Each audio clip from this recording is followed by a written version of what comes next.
Some women's bodies just don't work for pants. That's what Lululemon's founder said on national television when customers complained about see-through leggings. But his apology, even worse. I'm sad. I'm really sad. I'm sad for the repercussions of my actions. I'm sad for the people of Lululemon who I care so much about that have really had to face the brunt of my actions. Notice what he didn't mention? The customers he insulted. This is the story of how a yoga brand built a billion-dollar empire on controversy, cult-like culture, and $120 leggings, and why it's all falling apart. Before Lululemon, there was Chip Wilson, a restless entrepreneur who'd already failed with multiple brands. West Beach, Fine as Wine, all flops. Then in 1998, he walked into a Vancouver yoga class. Not for enlightenment, but because he was stressed about his latest business failure. What he saw was opportunity. Women wearing old t-shirts and see-through fabrics that tore easily. Wilson, who'd worked with performance materials, realized he could create something better. He launched Lululemon with a strategy that was part retail, part cult recruitment. The first store wasn't just a shop, it was a community center where yoga teachers hosted classes, and customers didn't just buy products, they bought belonging. Employees weren't salespeople, they were educators. Stores didn't sell clothes, they promoted mindfulness and gratitude. Customers weren't shoppers, they were believers. Former employees described the culture as cult-like, with vision boards, goal-setting seminars, and pressure to think, speak, and even dress a certain way. The billion-dollar growth. But the cult strategy worked. By 2007, Lululemon went public with a $1.4 billion valuation. By 2020, they'd crossed the billion-dollar revenue mark. The secret? They didn't just make yoga pants, they engineered them. Proprietary fabrics like Luon, Nulu, and Everlux gave them a competitive edge that copycats couldn't replicate. They also refused to discount, positioning themselves as the luxury option in activewear. While competitors raced to the bottom on price, Lululemon charged $100 plus for leggings, and customers lined up to pay it. The pandemic only accelerated their success. With everyone working from home in athleisure, 2021 revenue soared 42% to $6.25 billion. They even surpassed Under Armour in sales. But success bred arrogance, and Chip Wilson's mouth was about to destroy everything. The scandal erupts. March 2013. Customers complained that 17% of Lululemon's pants were see-through. A $67 million recall followed, the company's first major quality crisis. Instead of taking responsibility, Wilson went on Bloomberg TV and blamed women's bodies. Some women's bodies just don't work for the pants, he said. It's about the rubbing through the thighs.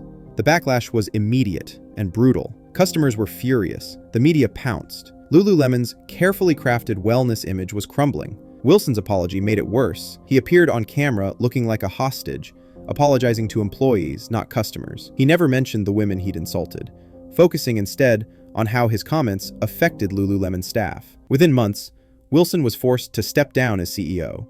A year later, he left the board entirely, but the damage was done. Many customers, especially women, never forgave the brand. The $500 million disaster.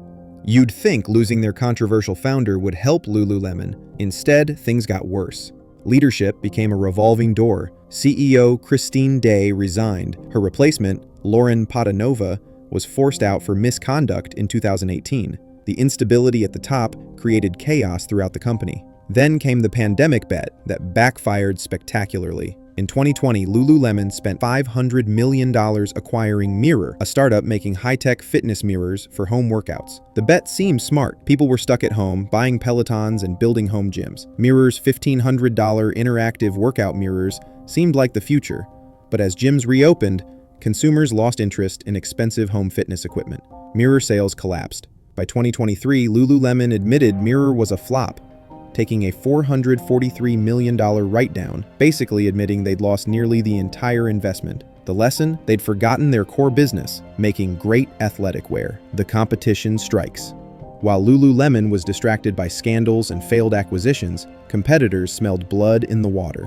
Nike and Adidas launched premium activewear lines. Athleta, backed by Gap, offered similar quality at lower prices. Online startups like Alo Yoga and Viore captured younger consumers with hipper, more inclusive branding. Fashion trends shifted too. Loose-fitting clothes became popular. Baggy sweats, wide-leg pants, oversized styles. Everything Lululemon wasn't known for. The tight, form-fitting aesthetic that built their empire suddenly felt outdated. Inflation made consumers more price-sensitive.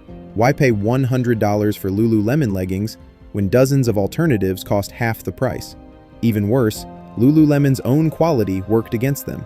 Those $100 leggings lasted for years, meaning customers didn't need to replace them frequently. Unlike fast fashion that falls apart quickly, Lululemon's durability meant fewer repeat purchases. The empire crumbles.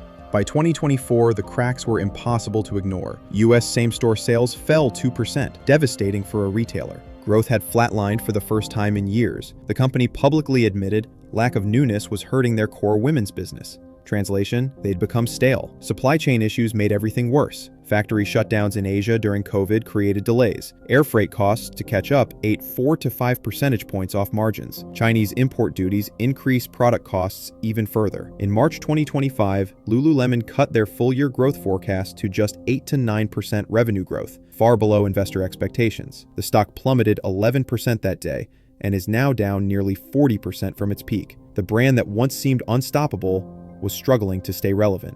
With the US market saturated, Lululemon is betting everything on international expansion. China has become their key frontier, with sales jumping 39% in one quarter. But even that comes with massive risks. Geopolitical tensions with China, trade wars, economic slowdowns, and an aging population threaten their growth strategy. The company is also trying to innovate beyond their core yoga pants, expanding into menswear and trying to recapture the innovation edge that once made them dominant. But can they overcome decades of controversy, failed leadership, and changing consumer preferences? The AI advantage. Here's what's fascinating about Lululemon's struggles. They're fighting yesterday's battles with yesterday's tools. While they're scrambling to understand changing consumer preferences and fashion trends, today's successful brands are using AI to predict and adapt to these shifts in real time. Modern entrepreneurs use AI to analyze social media trends, predict fashion cycles, optimize inventory, and understand customer behavior patterns that took Lululemon years to recognize manually. While Lululemon lost $500 million on Mirror because they couldn't predict the home fitness market collapse, AI-powered businesses can analyze consumer sentiment, economic indicators, and market trends to make smarter strategic decisions. If you want to build a brand that adapts faster than traditional companies like Lululemon, check out AI Frontrunners in the description, the #2 ranked AI course in the world on WAP platform, revealing how to use AI for market analysis and strategic decision-making. So what's the verdict on Lululemon? Can a brand built on controversy and cult-like culture survive in today's market? The company still has strengths: loyal customers, premium positioning, and global expansion opportunities. But they're facing their biggest challenges yet: market saturation, fierce competition, and a generation of consumers who remember their founder's toxic comments. Lululemon shouldn't have made it this far. A founder who insulted customers, a $500 million acquisition disaster, and a culture described as cult-like should have killed most brands. But here's the contradiction. People kept buying because the product was genuinely good. The leggings were comfortable, flattering, and durable. Sometimes great products can overcome terrible leadership. The question is that enough anymore? From yoga studios to billion-dollar scandals, Lululemon's story proves that even the most successful brands aren't immune to the consequences of toxic leadership and strategic mistakes. Is Lululemon a wellness revolution, or just overpriced leggings with cult-like marketing? Let me know what you think in the comments below. What other controversial brand stories should we break down next?